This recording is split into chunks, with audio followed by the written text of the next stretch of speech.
Hello, Radhe Radhe. कैसे हो आप सभी? आई होप आप सभी अच्छे होंगे और आपकी तैयारी अच्छी चल रही होगी।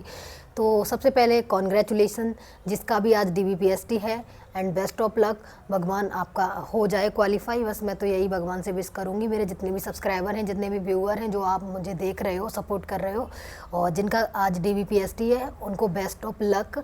God bless you. तो स्टार्ट करते हैं कहाँ से, क्या होना है, कैसे क्या प्रोसेस चल रही है डीबीपीएसटी की, उसके बारे में। तो देखो, सबसे पहले मैंने वीडियो जो बनाई थी कल, उसके बारे में मैं बता दूं। उसमें मैंने आपको जो भी डॉक्यूमेंट बताए थे वो आपको लेके जाने हैं।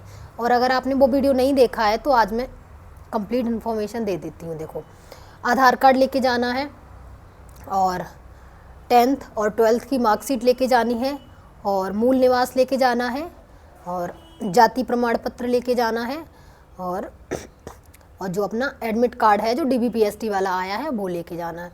देखो, मूल निवास में आपको क्या करना है, बहुत से लोगों का सवाल आ रहा था कि मूल निवास पुराना है इतना, 2016 का, 17 का। तो मूल निवास की वजह से कोई भी इशू नहीं आ रहा है। मैंने अभी पता किया है, मैं खुद जहाँ डीबीपीएसटी हो रहे थे वहाँ विजिट करके आई हूँ। तो उसमें आपको बिल्कुल भी डरने की ज़रूरत नहीं है। मूल निवास आपका जो भी है, पुराना है, अच्छा, नया है, वो चल जाएगा, ठीक है। और एफिडेविट आप बनवा ही रहे हो, अगर कोई गलती होती है तो उसके एफिडेविट एक्सेप्टेबल हो रहे हैं। और अब बात कर लेते हैं जाति प्रमाण पत्र की। तो जाति प्रमाण पत्र को लेके काफ़ी सारे क्वेश्चंस आ रहे हैं कि जाति प्रमाण पत्र में मेरा सेंट्रल का है या स्टेट का है, किसका है, क्या है।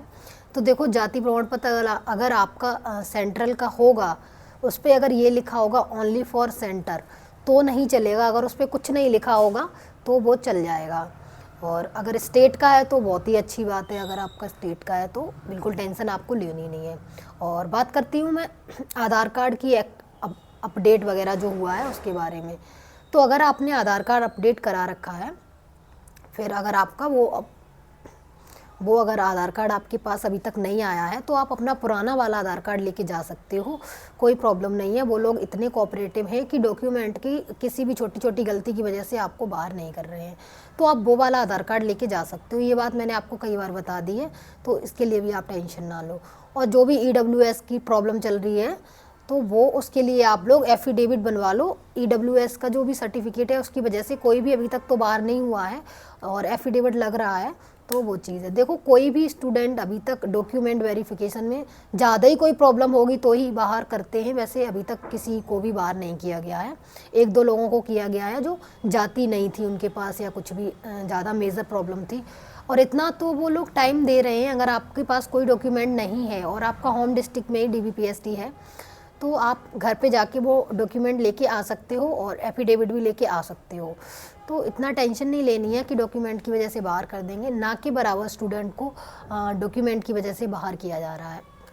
तो अभी हम बात कर लेते हैं जो लड़कों का चेस्ट मेज़रमेंट है, इसके बारे में कई सारे क्वेश्चंस थे। तो देखो, चेस्ट मेज़रमेंट तो हो रही है, अभी हो रही है। तो अगर आपका कम है तो आप फुला लो, या जो भी आपकी प्रोसेस होती है वो कर लो। और अगर आपका बाद में है तो आप बाद में उसके लिए बाद में भी कर सकते हो। अभी से स्टार्ट कर दो। अगर आपका फरवरी में है डॉक्यूमेंट वेरिफिकेशन, तो आप लोग अभी से अपने चेस्ट की जो भी प्रोसेस होती है फुलाने की, वो स्टार्ट कर दो। क्योंकि उसमें अगर आप निकल रहे हो तो वो डेफिनेटली आपको बाहर कर रहे हैं। और बात करती हूँ मैं हाइट की, हाइट मेज़रमेंट की। तो हाइट मेज़रमेंट जो हो रही है मोस्टली सेंटर पे मैनुअल से नहीं हो रही है, मोस्टली सेंटर पे डिजिटल मशीन से हो रही है। उसमें ये नहीं है कि अगर मैनुअल होगी तो प्रॉफिट होगा या डिजिटल होगी तो लॉस होगा। सबसे बड़ी बात तो ये है कि अगर मैनुअल होगी तो आपका लॉस ही है। मैनुअल में 1 सेंटीमीटर कम या 2 सेंटीमीटर कम ही नापते हैं वो लोग, ठीक है। तो बिल्कुल भी आपको परेशान नहीं होना है। डिजिटल से हो रही है मोस्टली सेंटर पे। कुछ एक आधी सेंटर हैं जिसमें मैनुअल से करा रहे हैं, वो अब पता नहीं वो क्यों करा रहे हैं। तो अगर आपका लक अच्छा रहा, अगर आपकी हाइट बिल्कुल फिक्स है, और अगर आपकी सेंटर पे डिजिटल से हो रही है, तो फिर आपको बाहर नहीं किया जाएगा। क्योंकि डिजिटल में हाइट अच्छी नाप रहे हैं। 1-2 सेंटीमीटर अगर आपकी कम भी है तो भी वो ठीक ही निकाल रहे हैं उसमें, और मैनुअल में थोड़ी कम कर दे रहे हैं। तो ज़्यादातर सेंटर पे तो डिजिटल ही है, एक आधे सेंटर हैं मैनुअल, तो अब वो आपके लक के ऊपर डिपेंड है। तो अभी हम बात कर लेते हैं, ये तो हाइट का हो गया है। हाइट की वजह से वैसे तो ज़्यादा लोग नहीं निकले हैं अभी तक, एक आधे लोग जिसकी ज़्यादा ही कम है और मैनुअल से मेज़र हो रही है तो वहाँ पे एक आधे लोगों को निकाल दिया गया है। तो अब हम बात कर लेते हैं वेट की। कुछ लड़कियों का वेट कम है, काफ़ी सारे कमेंट आ रहे थे कि दीदी मेरा वेट कम है। तो वेट को लेके आपको बिल्कुल भी टेंशन नहीं लेनी है। अगर आपका 1 केजी 2 केजी कम भी है तो पहली बात तो वेट की वजह से बहुत कम लोग निकल रहे हैं। हाइट में अगर आपको वो लोग निकाल रहे हैं तो इसलिए निकाल सकते हैं कि हाइट तो आपकी नहीं बढ़ सकती है। तो अगर कोई बाद में चेकिंग वगैरह कुछ होती है, हाइट कम निकलती है तो उनके ऊपर कार्रवाई करी जा सकती है, क्योंकि हाइट नहीं बढ़ती है ना, आपको पता होगा। अब तो हाइट नहीं बढ़ेगी, ऑब्वियस सी बात है, एज इतनी हो गई है हम लोगों की तो और अगर वेट की वजह से वो निकाल देंगे तो वेट कम ज़्यादा होता रहता है, तो इसलिए वेट की वजह से किसी को नहीं निकाला जा रहा है।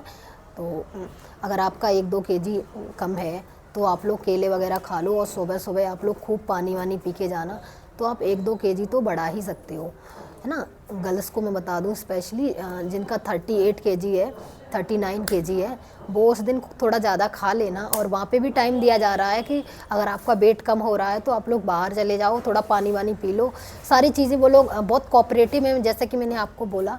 तो सारी चीज़ें वो लोग करा रहे हैं, बिल्कुल टेंशन नहीं लेनी है। वेट की वजह से कोई भी अभी तक बाहर नहीं हुआ है। तो ये थी वेट की प्रॉब्लम। तो अभी बात करते हैं कैसे क्या एंट्री होगी, क्या कुछ लेके जाना है आपको स्टार्टिंग में। तो देखो, सबसे पहले आपकी एंट्री आधार कार्ड और एडमिट कार्ड जो आपको मिला है DBPST वाला, उसके थ्रू होगी। तो आप आधार कार्ड और एडमिट कार्ड अपने हाथ में रखिएगा और ऐसे ही नॉर्मली एंट्री आपकी वो लोग करा देंगे, जैसे एग्ज़ाम टाइम में होती है, लाइन वाइन लगा के। ज़्यादा स्टूडेंट नहीं बुला रहे हैं, एक सेंटर पे 50 स्टूडेंट्स के आसपास बुला रहे हैं। तो देखो, 50 स्टूडेंट्स में ज़्यादातर अभी लड़कियों का हो रहा है पहले, फिर लड़कों का होगा, मोस्टली लड़कियों का हो रहा है। तो आपको आधार कार्ड के थ्रू एंट्री करा देंगे और एडमिट कार्ड आपको हाथ में लेना होगा। उसके बाद आप अंदर जाओगे, अंदर जाने के बाद एक फ़ाइल होगी जिसमें आपके सारे डॉक्यूमेंट्स पहले से लगे होंगे। उसमें आपको जो अभी आप डॉक्यूमेंट्स की जीरोक्स कॉपी लेके जाओगे, फ़ोटो कॉपी लेके जाओगे, उसको लगा देना है। तो अब आप फ़ोटो कॉपी लगा दोगे, फिर जो वहाँ पे कुछ लोग होंगे अधिकारी वगैरह जो भी प्रोसेस कराएंगे, वो लोग आपसे साइन करा लेंगे, तो आप वहाँ पे साइन कर देना। और देखो, अंदर की प्रोसेस सारी वो लोग खुद बताते जाएंगे कि आपको अभी ये करना है, आपको ये करना है। तो आपको उसके लिए टेंशन नहीं लेनी है, बस आपको अपने सारे डॉक्यूमेंट रखने हैं। और अगर कोई प्रॉब्लम है किसी डॉक्यूमेंट में तो आपको एफिडेविट रखना है। एंड देन अगर कोई फिर भी प्रॉब्लम आती है, अगर डॉक्यूमेंट छूट जाता है, तो उसका भी वो आपको टाइम दे रहे हैं, आप घर पर जाके लेके आ सकते हो। तो ये चीज़ है।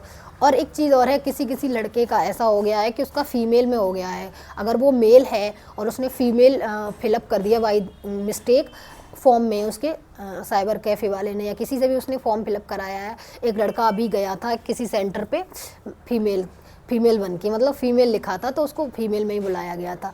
तो वहाँ पे 50 लड़कियाँ बैठी हुई थी और वो अकेला पूरे क्लास में बहुत ज़्यादा शाई हो रहा था, शर्मा रहा था, कि मतलब अजीब फील हो रहा होगा उसे भी कि मतलब मैं लड़कियों वाले क्लास में आ गया और मैंने फ़ीमेल भर दिया। तो उसकी वजह से भी कोई दिक्कत नहीं हुई, उसका फ़ीमेल के थ्रू अगर जो भी चीज़ें हुई वैसे ही करा ली गई, उसका जो होती है प्रोसेस, जैसे मैंने अभी बता दिया। और उसके बाद उसको अगर चेस्ट मेज़रमेंट हुआ था, चेस्ट थोड़ा अलग जाके साइड से जाके उसका चेस्ट मेज़रमेंट हो गया था, लड़कियों से थोड़ा दूर ले जाके। हाँ, और एक चीज़ है कि अगर उसने लड़कियों वाले में क्राइटेरिया फुल किया होगा, अगर उसके मार्क्स कम रहे होंगे और फीमेल में काउंट हुआ होगा, तो अभी वो मिस्टेक ठीक कर दी जाएगी और उसको मेल में काउंट किया जाएगा। और उसके नंबर इतने कम है कि वो यहाँ पे नहीं कर सकता है क्वालिफाई मेल में, क्योंकि फीमेल लिखा था तो फीमेल की कट ऑफ कम गई तो उसका नंबर आ गया, और मेल के हिसाब से उसके नंबर कम है तो अब उसको निकाल दिया जाएगा। तो मेल ही मेल में काउंट होगा, ये नहीं है कि उसने फीमेल लिख दिया तो अब वो फीमेल में ही काउंट होगा। तो ये थी मेल और फीमेल की प्रॉब्लम। तो आई होप आपको ये वीडियो अच्छा लगा होगा, और DBPST से रिलेटेड जो भी डाउट्स हैं आपके, आप यहाँ पे मुझे कमेंट करके बता सकते हो। और एक चीज़ और है, अगर आपको आपका DBPST हो चुका है और आपको ज़्यादा चीज़ें पता हैं, आप अंदर सेंटर पे विज़िट करके आए हो, तो आप प्लीज़ मेरे कमेंट में अपनी कंप्लीट इन्फॉर्मेशन लिख दीजिएगा, ताकि जो भी स्टूडेंट मुझे देख रहे हैं जिनका DBPST अभी नहीं हुआ है, उनको वो हेल्प मिल जाए। तो प्लीज़ आप अपना एक्सपीरियंस ज़रूर शेयर कीजिएगा मेरे कमेंट बॉक्स में। तो ठीक है, ये थी प्रॉब्लम। और EWS वालों की ज़्यादा प्रॉब्लम थी, तो EWS वाले अपना बिल्कुल प्रॉब्लम ना क्रिएट करो माइंड में कि ये हो गया, ये लिखा, वो लिखा, वो सारी चीज़ें वहाँ पे मान रहे हैं। एफिडेविट बनवा लो अगर कोई ज़्यादा ही प्रॉब्लम है, एफिडेविट बनवा लो। और जाति का मैंने बता ही दिया है, सारी चीज़ें मैंने क्लियर कर दी हैं। और अगर कोई भी प्रॉब्लम आपको आ रही है तो कमेंट में मुझे भेज सकते हो, और अगर सॉल्यूशन प्रोवाइड मैं करा पाऊँगी तो मैं बेशक ज़रूर कराऊँगी। तो मिलते हैं नेक्स्ट वीडियो में, तब तक के लिए बाय बाय, सी यू। और DBPST के लिए best of luck, bye bye, see you. और मेरे वीडियो को लाइक करो, कमेंट करो, शेयर करो।